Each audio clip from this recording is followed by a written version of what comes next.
2 மாதிரி கருத்தம்மாங்கிறது ஒரு ஏழை மீனவ பெண்மணி. ஆனால் இவர் வந்து ஒரு பெரிய பணக்காரன். யார்? கொச்சும் தலாளி, சின்ன முதலாளிங்கிற பரிக்குட்டி. ஆனால் தன் காதலுக்காக பரிக்குட்டி வந்து அந்த ஏழையான பெண்ணை காதலிக்கிறதுக்காக அந்த படகு வாங்க பணம் கொடுக்குறான். அந்த பணத்தை மீன் விற்ற பணத்தை வந்து வேறு ஆள்கிட்ட மீனை விற்றுடுறான். செம்பன் குஞ்சு தான் வந்து ஒரு கிரீடி பர்சன்.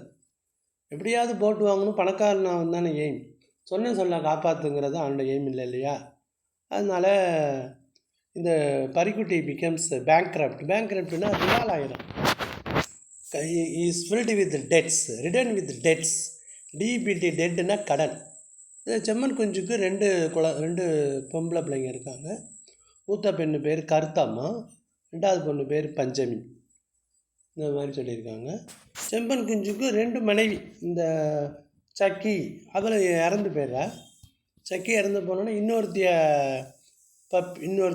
கல்யாணம் பண்ணிக்குவார். ஆனால் இந்த மூத்த மனைவி உடல்வளம் சரியில்லாதப்ப இவர் வந்து கருத்தம்மா வீட்டுக்கு கூப்பிட்டு விடுறார்.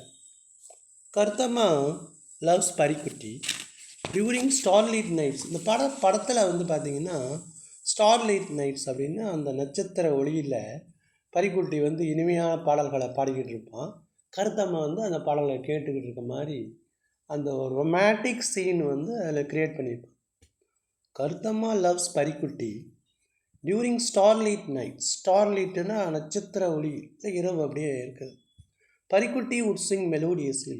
ரொம்ப இனிமையாக பரிக்குட்டி பாடுவான். Karuthamma listen to those songs. Karuthamma வந்து அந்த பாட்டை பாடி கேட்குற மாதிரி இருக்கும். பரிக்குட்டி gives money to சம்பன் குஞ்சு to buy a boat.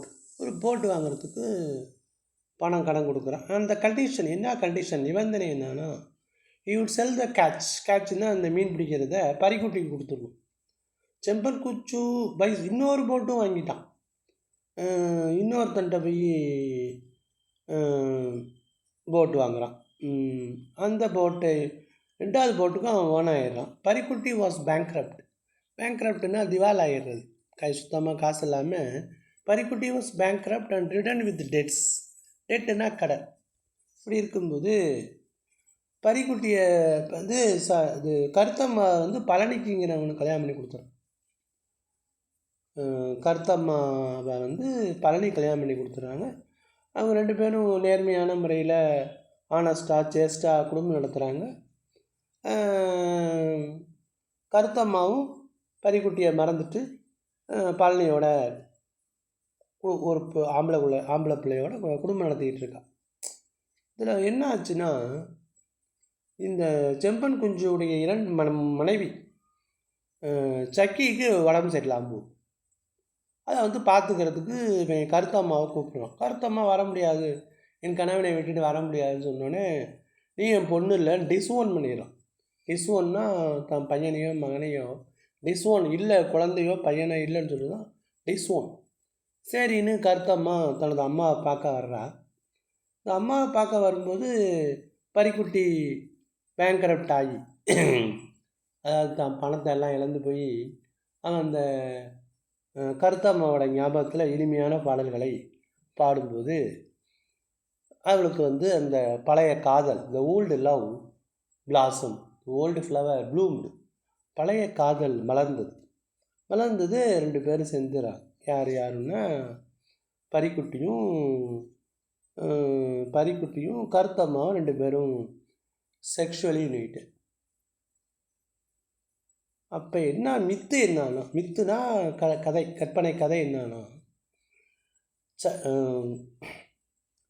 Karuthamma marries Palani. Karuthamma பழனியை கல்யாணம் பண்ணிக்கிறா. And is blessed with his son. The myth is that தான் முக்கியமானது தான். இதான் முதல்ல நீங்கள் எழுதலாம்.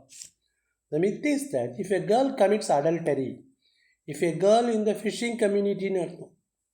சாதாரண ஒரு பெண் இல்லை, அந்த மீனவை ரொம்ப தூரம் போய் கடலில் மீன் பிடிக்க வேண்டியிருக்கு. அது மாதிரி ஆண்கள் ரொம்ப தூரம் போய் மீன் பிடிக்கும்போது அவங்கள என்ன காப்பாற்றுறதுன்னா கடலம்மா தான் காப்பாற்றுது. கடலம்மா தான் காப்பாற்றுறது. த சீ காட், அதுதான் அந்த கார்டியன் ஏஞ்சல், காவல் தேவதை. எதை வச்சு அந்த காவல் தேவதை காப்பாற்றுதுன்னா, அந்த பெண் வந்து தன் கணவனுக்கு மட்டுமே கற்பு உடையவளாக இருக்கணும். அப்போ தான் வந்து அந்த கடல் அந்த கடல் தேவதையானது அவளுடைய கணவனை கடலில் பாதுகாக்கும். அதுதான் மித்து. இதுவரை தகழி சிவசங்கர பிள்ளை இந்த மாதிரி ஒரு மித்தை வச்சு எழுதுனதில்லை. அவர் ரொம்ப மாடர்னாக தான் எழுதுவார். நீங்கள் கூட படிச்சிருக்கலாம். வந்து தகழி சிவசங்கர பிள்ளை எழுதியிருப்பார். ஃபார்மர் அப்படின்னு 11th இருந்துச்சு.